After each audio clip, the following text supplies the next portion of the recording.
The question is, a vertical U tube of uniform cross section contains mercury in both side of its arm। मतलब हमारे पास कोई U tube है, ये U tube वो नहीं जिस पर आप वीडियो देख रहे हैं, U शेप की कोई ट्यूब है जिसमें मरकरी भरी हुई है दोनों तरफ। अब क्या कर रहे हैं कि उसमें ग्लाइसरीन है जिसकी डेंसिटी 1.3 ग्राम पर सेंटीमीटर क्यूब है, उसको भरा जा रहा है जिसकी लेंथ है 10 सेंटीमीटर। तो मान लो आप इस फिगर में देखो, यहाँ पर पहले इक्वली दोनों तरफ क्या भरा हुआ था, शुरुआत में मरकरी। अब एक साइड पर हमने ग्लाइसरीन डाल दिए तो जिसकी वजह से ये पोर्शन हो सकता है थोड़ा नीचे आ जाए। डेंसिटी कितनी उसकी 1.3 ग्राम पर सेंटीमीटर क्यूब, और इसकी जो कॉलम की लेंथ है वो 10 सेंटीमीटर है। पहले एक फॉर्मूला बता देता हूँ। जैसे कोई भी लिक्विड है, अगर मान लो वो h हाइट तक भरा हुआ है तो उसके बॉटम पर वो जो प्रेशर लगाएगा वो होगा h रो जी। मतलब ये फॉर्मूला होता है pressure due to liquid column, h rho g. h is height, rho is density and g is acceleration due to gravity. Oil of density 0.8 centimeter gram per centimeter cube is poured into other arm until the upper surface of the oil and the glycerine are same horizontal level। अभी क्या कर रहे हैं, दूसरी तरफ oil डाल रहे हैं और तब तक डाल रहे हैं जब तक ग्लाइसरीन का जो अपर लेवल है वो ऑयल के अपर लेवल तक इक्वल ना आ जाए। Surface of the oil and glycerin are in same horizontal level. Find the length of the oil column. Density of mercury is 13.6 ग्राम पर सेंटीमीटर। यहाँ पर भी क्यूब होना चाहिए। लेंथ ऑफ द हमें निकालना है length of air oil column, यानी कि ये कितनी हाइट तक यहाँ पर भरा गया होगा। और इसमें बोला गया है कि हम ऑयल तब तक डालें जब तक दोनों का हॉरिजॉन्टल लेवल बराबर ना हो जाए। तो इसका मतलब ये आकर के स्टेबल हो जाएंगे यहाँ पर, ना कोई ऊपर ना कोई नीचे। तो एक पॉइंट मैं यहाँ पर कंसिडर कर रहा हूँ जो कि पॉइंट है किसका, इसका जो लोअर मोस्ट पॉइंट है ग्लाइसरीन का। लेट ये पॉइंट है ए, लेट ये पॉइंट है बी। अब आप ये देखो, यहाँ पर हमने इक्विलिब्रियम पॉइंट ये कंसिडर करा है कि दोनों क्योंकि सेम ओरिजेंटल लेवल पर है तो ए पॉइंट पर और बी पॉइंट पर प्रेशर सेम होगा, पी ए बराबर होना चाहिए पी बी के। It is the condition of equilibrium, so the pressure at point A equal to pressure at point B. अब ऐसा कब होगा, तो देखो इसके ऊपर ग्लिसरीन का कॉलम है और इसके ऊपर ग्लिसरीन और जो मरकरी है उसका कॉलम है। तो इन दोनों कॉलम की वजह से प्रेशर 8 पॉइंट ए और प्रेशर 8 पॉइंट बी बराबर होना चाहिए, सेम होना चाहिए। मैंने आपको फॉर्मूला होता है प्रेशर का फॉर्मूला एच रो जी।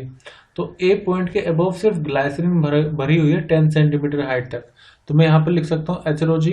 तो एच किसकी, ग्लिसरीन की, और डेंसिटी ग्लिसरीन की, और यहाँ पर कैपिटल, इसको मैं ग्लाइसरीन को कैपिटल जी लिख लेता हूँ ताकि कोई कंफ्यूजन ना हो।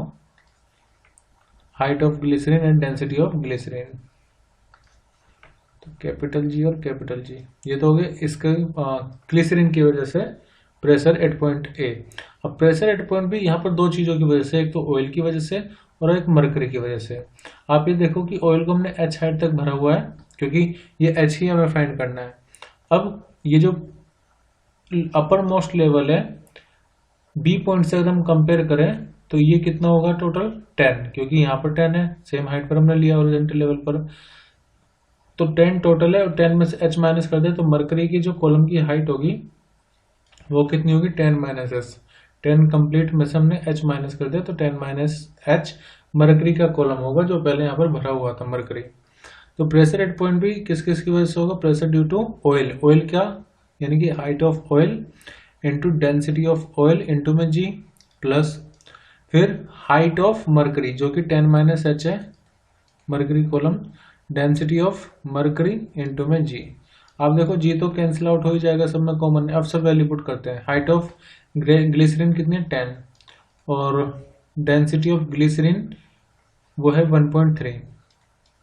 यहाँ पर मैं सेंटीमीटर को मीटर में चेंज नहीं कर रहा हूँ क्योंकि तीनों तरफ हम हाइट को सेंटीमीटर भी रखेंगे और आंसर भी सेंटीमीटर में ही गिवन है तो चेंज करने की जरूरत नहीं है। इक्वल टू हाइट ऑफ ये किसकी है, ऑयल की, तो वो है हमें फाइंड करनी H O into density of oil. Density of oil कितनी 0.8 plus 10 minus height of oil H O into में डेंसिटी ऑफ मरकरी जो कि 13.6 है। तो इस इक्वेशन को हमें एच नॉट के लिए सोल्व करना है, यानी कि हाइट ऑफ ऑयल के लिए सोल्व करना है। तो उसमें मल्टीप्लाई करेंगे, आएगा 0.8 H not plus 10 into 13.6 minus 13.6 into में एच नॉट।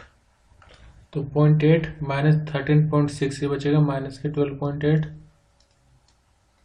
इंटू में एच नॉट और प्लस 10 इंटू 13.6 कितना आ जाएगा 136।